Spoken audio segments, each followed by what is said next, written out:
우리가 윤회를 과정에서 어떤 사막도에 떨어지는 것이 워낙에 어떤 비참한 그런 삶이기 때문에 뭐 이번 생에서 되지 안 될지는 모르지만 최소한 수다원과를 목표로 해서 좀 정리를 해보자라는 이런 마음이 좀 있는데, 수행을 길을 가는데 지금 어디서 본 거로는 아라함을 목표로 하는, 아라는 목표로 하는 그런 길이 있고, 부처님이 되기 위한 보살의 길이 있고, 음, 그런 것이 어떤 지혜 단계에서는 이제 결국 갈림길에 대해서 언젠가는 선택을 해야 되는데, 예로자 수다원가를 선택하신 분이 돼서 수다원가를 성취하면 이제 보살, 부처님이 되는 이제 보살의 길은 갈 수 없다라고 제가 이제 어디서 본 것 같거든요. 그래서 제 자신이 어떤 그런 열반 또는 아란을 택하는 삶 자체에 있는 목표 자체는 크게 의미는 없는데, 뭐 제가 사랑하는 사람들이나 이런 분들 아직 불법에서 상배 귀하조차도 하지 않은 분들도 많고, 그런 분들 정말 끊임없는 윤회에서 정말 많은 고통을 겪게 될 것인데,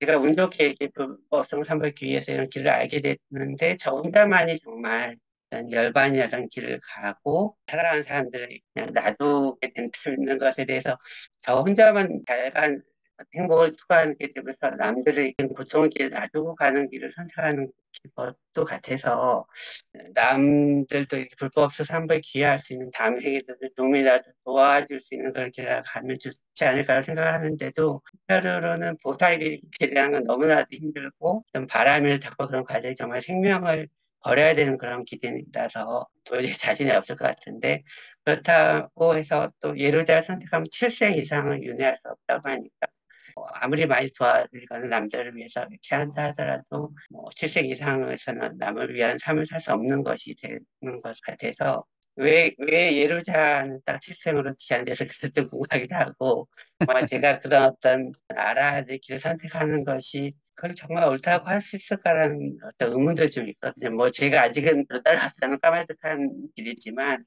궁극적인 목표를 설정할 때 어떤 것이 옳은 걸까라는 것에 대해서 아직도 이 답을 쉽게는 잘 못 드리겠어요. 그에 대해서 한번 여쭤보고 근데 이제 그 사람이 무슨 말씀인지는 알겠어요. 그게 이제 상자부 아비담마 상자부라는 남방불교에서 이야기하는 그 이제 그게 소위 말해서 우리가 이제 수행을 하다가 지혜가 생기면 그 수다원이 되기 이제 직전에 지혜가 생길 때 내가 보살의 길을 갈 거냐, 아라한의 길을 가냐, 그걸 선택해서 보살의 길을 가려면 이제 최소 사성지급 10만 대급을 닦아서 이제 부처가 되는 이런 이제 이야기를 하는데요. 그러니까 우선에 이제 그 역사적으로 보면 보살이라는 그 개념 자체가 원래 부처님 당시에는 없었던 개념입니다. 그러니까 부처님께서 설한 거는 아니에요. 근데 이제 후대에 이제 세월이 지나다 보니까 이제 부처님께서 저렇게 다른 아라한들하고는 좀 차별화되는 모습이 있잖아요. 와, 부처님이 저렇게 한 생에 저렇게 됐을 리가 없다. 그래서 굉장히 오랜 세월 동안 닦아서 저런 아라한이 되셨을 거다. 이래가지고 이제 보살이라는 개념도 등장하고 그게 이제 역사적으로 변하면서 계속 발전해 와서 나중에는 보살도를 특히 대승불교는 이제 보살도를 닦지 않으면은 보살도를 되게 강조하거든요. 보리심을 일으켜야 된다는 거. 그래갖고 이제 아란의 길을 가는 사람은 오히려 저 소승이다 이렇게 해서 폄하하는 지경까지 가게 되고 그리고 이제 남방에서도 워낙 보살이라는 이야기가 워낙 이제 보편화되다 보니까 이제 그거를 받아들여서 수다원이 되기 전에 아란 이제 보살도를 가서 보살도가 되고 오랜 세월 보살 닦고 나서 이제 부처가 돼서 그때 이제 열반에 드는 이런 식으로 이제 개념이 형성된 건데 사실 그게 뭐 전혀 근거 없다 이렇게 말할 수는 없지만 그게 사실은 부처님께서 직접 뭐 그런 보살도라는 거란가 이런 거를 여러분이 아마 니까이를 읽어보시면 니까이에 그런 내용이 하나도 안 나온다는 걸 아실 거예요.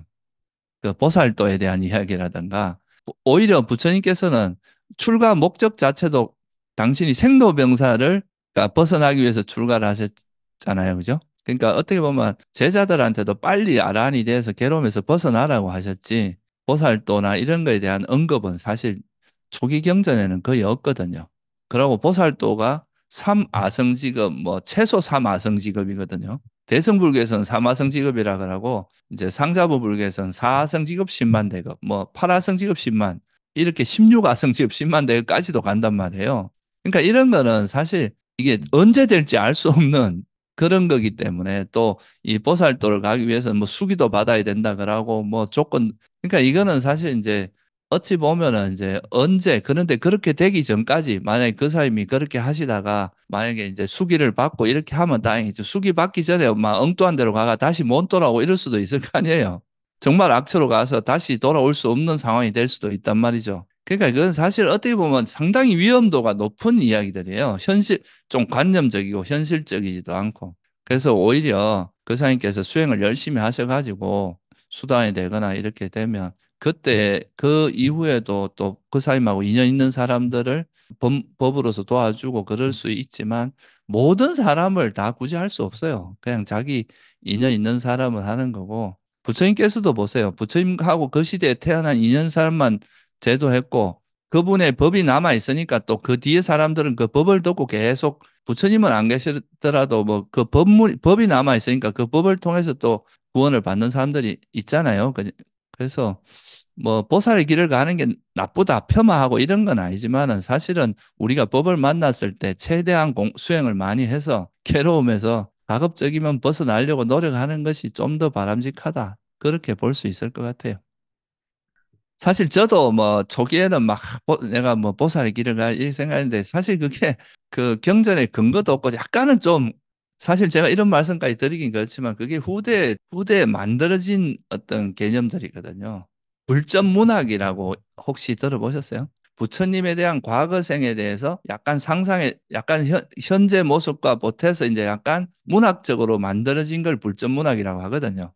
그게 이제 전생담하고 결합하면서 그런 이야기들이 나오면서 그게 수기사상, 그 다음에 전생의 수기나 서원 이런 거하고도 연결되고 이렇단 말이죠. 그게 어떻게 보면 부처님이 직접 설하신 거라기보다 후대 수행자들의 약간의 창작의 문학적인 요소가 섞인 거예요. 그런 말에 내 인생을 바친다는 건 불확실성이 많은 거죠.